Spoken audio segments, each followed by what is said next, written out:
हैं कि रचना के आधार पर वाक्य के कितने भेद होते हैं? 3 भेद होते हैं। कौन कौन? सरल वाक्य, संयुक्त वाक्य, मिश्र वाक्य। सरल वाक्य को साधारण वाक्य भी कहते हैं। क्या कहते हैं? इंग्लिश में सिंपल सेंटेंस कहते हैं। और संयुक्त वाक्य को क्या कहते हैं? कंपाउंड सेंटेंस कहते हैं। और मिश्रित वाक्य क्या क्या कहते हैं? कॉम्प्लेक्स सेंटेंस कहते हैं, जिसको मिश्र वाक्य भी बोलते हैं। ठीक है, तो अब हम बात करेंगे बच्चों सरल वाक्य। जिस वाक्य में क्या हो, एक ही क्रिया हो, उसे क्या कहते हैं? सरल वाक्य कहते हैं। क्या कहते हैं? सरल। जिस वाक्य में क्या हो, एक ही क्रिया, उसे क्या कहते हैं? सरल वाक्य, साधारण वाक्य कहते हैं। जैसे एग्जाम्पल देखो कि मुकेश पढ़ता है, शिल्पी पत्र लिखती है। यानी लिखना पढ़ना ये सब क्या है? ये क्रिया है, एक ही क्रिया है ना इसमें। तो यहाँ पर लिखना क्या है? लिखती है, लिखती, यहाँ क्या क्रिया हो गया?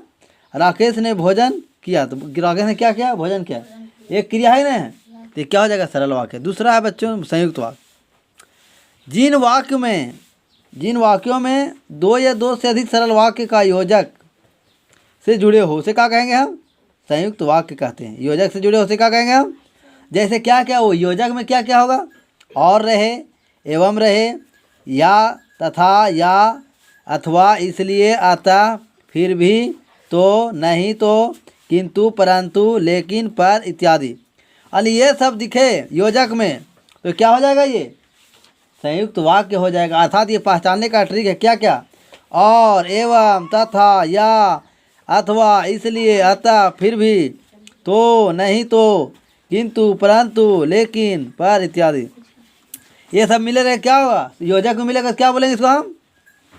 संयुक्त वाक्य कहेंगे। जैसे वह सुबह गया और शाम को लौट आया। और मिला नहीं मिला, तो जोड़ने काम कौन कर रहा है? और, तो ये क्या हो जाएगा? संयुक्त वाक्य हो जाएगा। ठीक है। प्रिय बोलो पर अत्यंत असत्य है नहीं। प्रिय बोलो पर असत्य नहीं, यहाँ क्या हो गया है? पर आ गया है, तो क्या हो जाएगा? संयुक्त वाक्य। तीसरा उदाहरण है, उसने बहुत परिश्रम किया किंतु सफलता नहीं मिली। तो किंतु आ गया ना, लिखा है किंतु परंतु रहेगा, तो क्या हो जाएगा? ये संयुक्त वाक्य। समझ में आ रहा है? अगला तीसरा पॉइंट है यानी मिश्रित वाक्य या मिश्र वाक्य, जिसको कॉम्प्लेक्स सेंटेंस कहते हैं।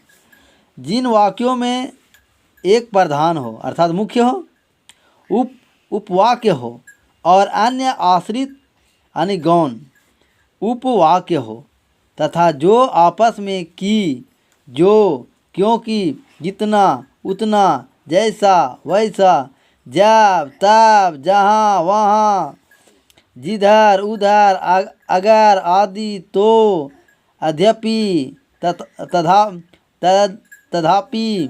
तथापि आदि से मिश्रित यानी मिले जुले हो, तो इन्हें मिश्रित वाक्य कहते हैं। ठीक है ना। जैसे एग्जाम्पल हम ले रहे हैं, मैं जानता हूँ कि तुम्हारे अक्षर अच्छे नहीं बनते। तो यहाँ पर क्या आ गया? कि आ गया, तो क्या हो जाएगा? ये देखो यहाँ पर है ना कि, तो क्या हो जाएगा? मिश्र वाक्य हो जाएगा। दूसरा है ऑप्शन, जो लड़का कमरे में बैठा है वह मेरा भाई है। जो आ गया, ये क्या है? मिश्रित वाक्य है। ठीक है। फिर तीसरा, आदि परिश्रम करोगे तो उत्तीर्ण हो जाओगे। आदि आदि बोले थे ना, तो आदि है तो क्या हो जाएगा? बोलो, तो ये क्या हो जाएगा? ये मिश्रित वाक्य हो जाएगा। इस प्रकार वीडियो देखने के लिए हमारे चैनल को लाइक, सब्सक्राइब, शेयर, कमेंट जरूर।